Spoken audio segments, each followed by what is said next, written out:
I'm Atra Al-Nashar in Washington. The June jobs report is out, showing the unemployment rate last month ticked down to 4.1%. The White House is celebrating the report, but many economists say the underlying numbers show there is trouble ahead for the private sector.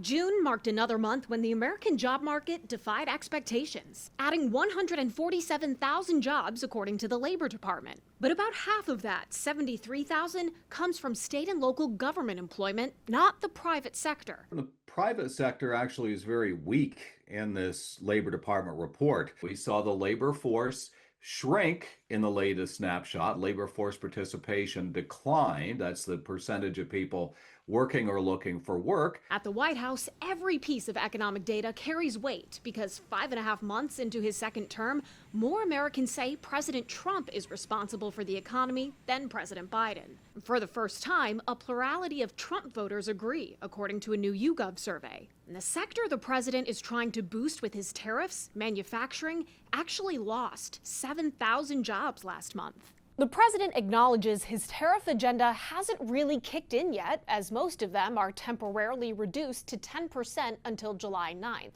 His team spending the past 3 months negotiating with major trading partners ahead of that deadline. Few agreements have been announced. One of them is with Vietnam. American exports to Vietnam will not be tariffed, and Vietnamese imports to the U.S. will be tariffed at 20%. Goods shipped through Vietnam from China, for example, will be hit with another 40% tariff. My understanding is that it's finalized in principle. This week, Federal Reserve Chair Jerome Powell emphasized the Fed's plan to wait and see how tariffs affect the economy before cutting interest rates. Despite pressure from the president, who Wednesday night ramped up his attacks on Powell, calling for his immediate resignation.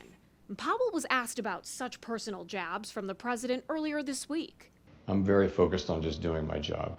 In Washington, I'm Atra Al-Nashar reporting.